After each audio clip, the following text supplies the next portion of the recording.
What's this? No. Baba. Boop, boop. La la la.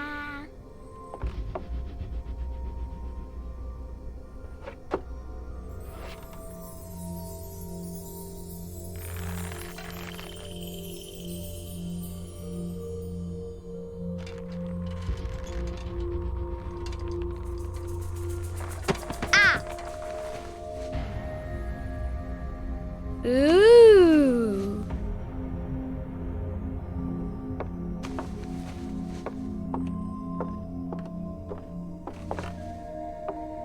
Oh, look! It's a book!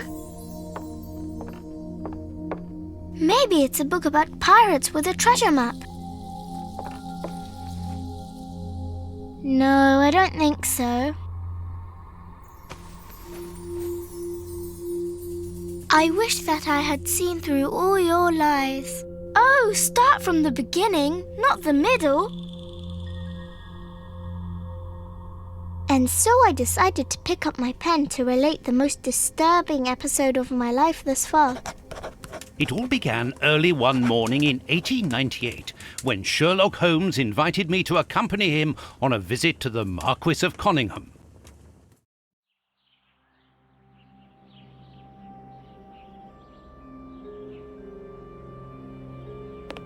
Watson, my dear fellow, we can now go and inform the Marquis that we have found the Samoan necklace, and very much faster than Inspector Baines, too, which pleases me. Have you really solved the theft, Holmes? And so quickly? I have indeed, Watson, and believe me, it was completely unnecessary to spread out all over London, as our friend Baines thought was best. He likes to boast that his methods are equal to mine, but once again the outcome has contradicted him. After all these years of accompanying you upon your investigations, I thought that by now I should be reasonably capable of following your train of thought. But in this particular case, I must admit that I don't understand anything at all. Ah, you see, but you do not observe, Watson. There lies the difference. It is a matter of course. A matter of course? In the middle of the night, when everyone is fast asleep, the service bell within that room rings out and alerts the servants. They dress quickly and come running, but the door is locked and there is a strong smell of burning from within. A few seconds later, the master of the house himself, the robbed Marchioness's husband, the Marquis of Conyngham, arrives and unlocks the door using the sole key. A fire has started inside the room, but they have managed to arrive in time to put it out. It is at that moment that the Marquis realizes that the famous Samoan necklace, which had been safe within its glass cabinet only a few hours earlier, has now disappeared. In order to explain, let us confirm my theory before the arrival of Inspector Baines.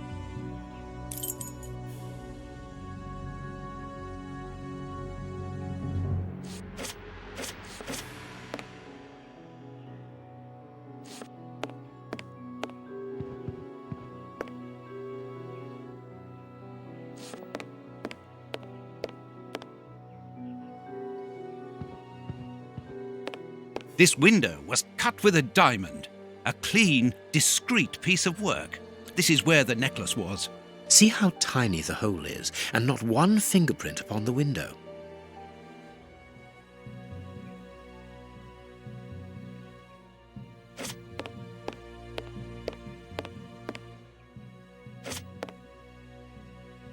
All the windows are locked. They've not been forced.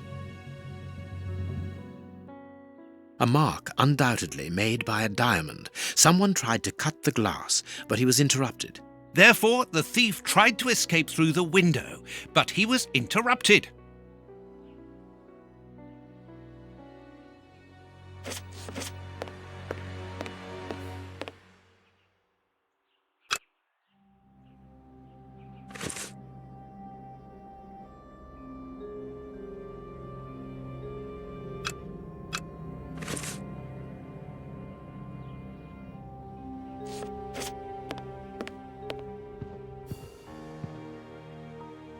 Let us examine the crumpled scores that have fallen off.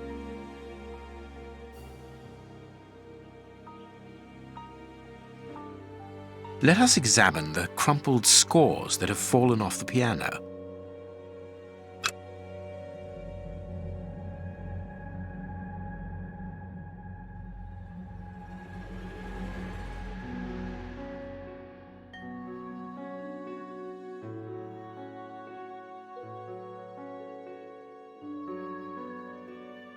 These sooty prints were left by a tiny hand.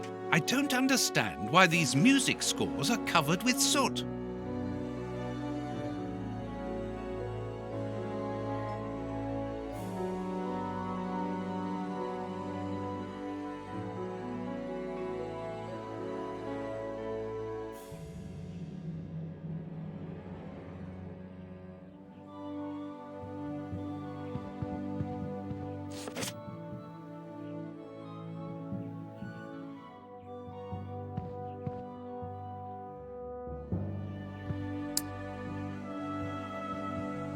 Not very well kept, this aquarium. I can see a dead fish floating on the surface. A candle. It must have fallen from the chandelier. These documents are not very interesting, even though they're addressed to the Minister of Maritime Affairs. The Marquis himself.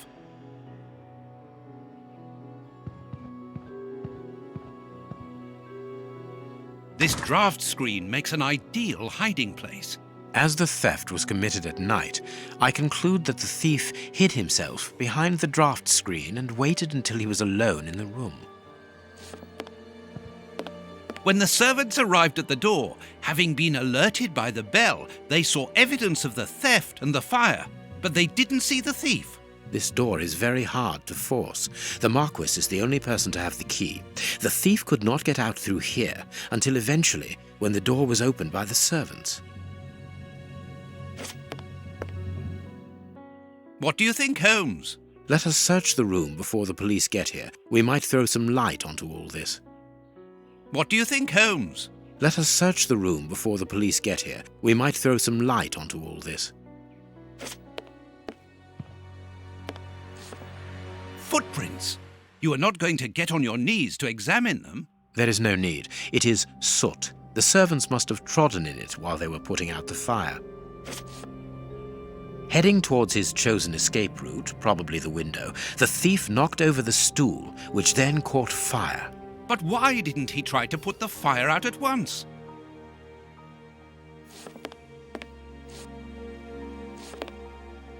Strange.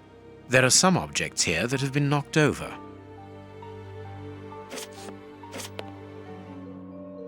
The fire started here, just beneath the bell pull. Whoever pulled the cord would have had his feet in the fire, unless it was pulled before the fire started. The chest wasn't opened. The necklace wasn't in it.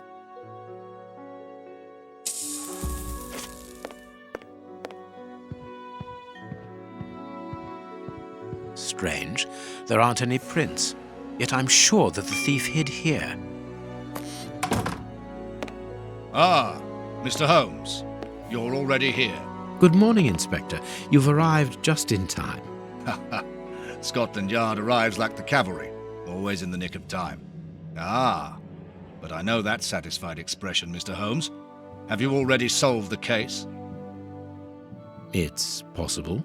We have retraced the thief's rather unusual footsteps. He is a true acrobat. But what I cannot understand is that when the servants entered the room, there was no one to be seen. An acrobat, perhaps, but an invisible one? I do not think so. The only explanation is that the thief escaped before the servants arrived. I don't know how, but there is no other way. Half a point for the doctor, nil for the inspector. I am pleased to see that you find the situation amusing, Mr. Holmes.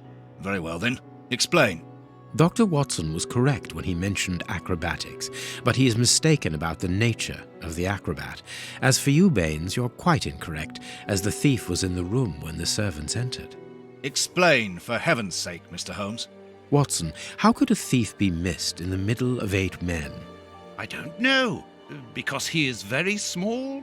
Stop teasing us, Holmes. Exactly. because he is small and remarkably agile. You're thinking of a monkey? And a trained monkey at that, without a doubt, a Leontopithecus rosalia from Central America. The animal had been hidden inside the room for several hours, calmly awaiting the signal from his master. Once night had fallen and the room was empty, a high-frequency whistle alerted the monkey that it was time to begin the procedure for which he had been trained. The monkey emerged from his hiding place and used the point of a diamond to open the glass cabinet and steal the necklace. He headed across to the window by the chimney, but knocked over the stool, which in turn knocked aside the fire guard and started the fire. The frightened monkey jumped from the chimney by swinging from the bell pull, thus alerting the house servants. He then went to the window and began to use his diamond to cut a hole, but was interrupted by the staff trying to gain entry via the door, and he panicked again. He ran across the piano, scattering the music scores onto the floor, before hiding inside the chandelier, knocking over a candle. Finally, the servants and the Marquis entered the room, leaving the door open while they put out the fire. It was during the confusion that our agile little thief made his escape through the doorway. As simple as that. A brilliant explanation! Bravo, Holmes! And the necklace?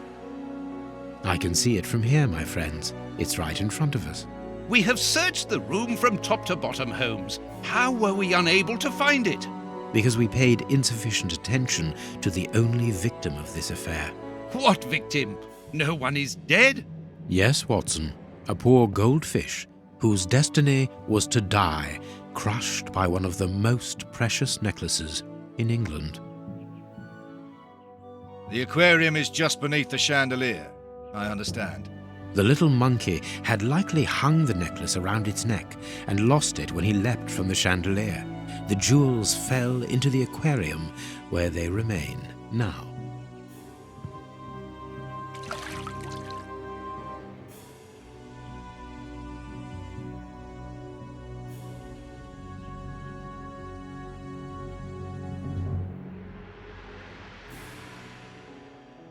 Marquis, here is your necklace, intact, just a little wet. Mr. Holmes, this brilliant demonstration does credit to your reputation. Thank you so much, Marquis. Do you wish to verify the authenticity of your jewel? No, I recognize it. I have spent many hours admiring it, you know. Good. I will return it to its box and... Inspector, a bank has just been held up. You must follow me at once. Orders of Scotland Yard. What times? Sirs, duty calls. My regards, Marquis. And well done again, Mr. Holmes. There, the necklace is in its box. We've lost enough time here. Let's go home, Watson. Ah, very well, as you wish. A good day to you, Marquis. With pleasure, gentlemen. And once again, thank you.